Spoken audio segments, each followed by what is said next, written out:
বাংলাদেশকে কেন্দ্র করে বড় মাত্রার ভূমিকম্পের সম্ভাবনা আবারও উদ্বেগ বাড়িয়েছে।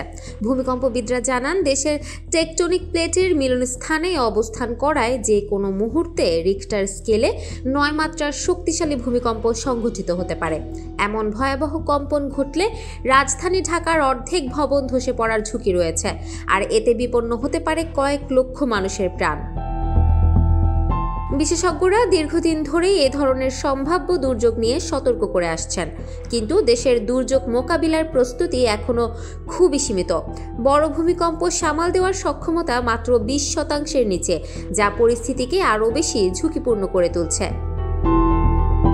ভূতাত্ত্বিকদের মতে উত্তর পূর্ব ও দক্ষিণ পূর্ব অঞ্চল সহ সিলেট, চট্টগ্রাম এবং ঢাকার ভূমিকম্প ঝুঁকি দ্রুতই বাড়ছে।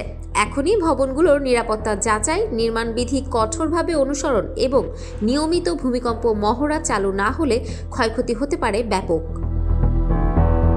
সাম্প্রতিক বছরগুলোতে দেশে ছোট ও মাঝারি মাত্রার ভূমিকম্পের সংখ্যা অস্বাভাবিকভাবে বৃদ্ধি পেয়েছে। বিশেষজ্ঞদের মতে এই ধরনের ঘন ঘন কম্পন বড় ভূমিকম্পের পূর্বাভাসও হতে পারে।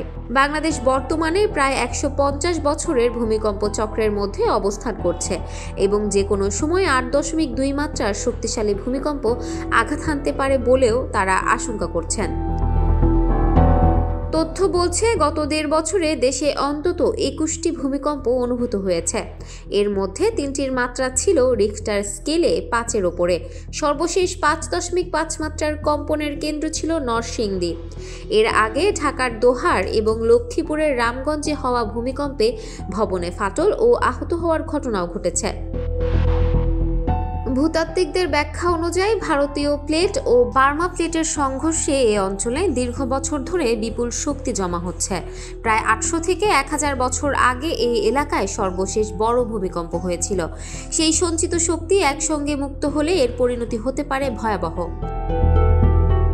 বিশ্বব্যাংক ও বাংলাদেশ সরকারের যৌথ এক গবেষণায় দেখা যায়, ঢাকার বহুতল ভবন নির্মিত হয়েছে নীতিমালা লঙ্ঘন করে, অপেক্ষাকৃত দুর্বল বালু, মাটি বা জলাভূমি ভরাট করা ভূমির ওপর। ফলে বড় মাত্রার ভূমিকম্প হলে ব্যাপক ভবন ধস ও অর্থনৈতিক ক্ষতির আশঙ্কা রয়েছে।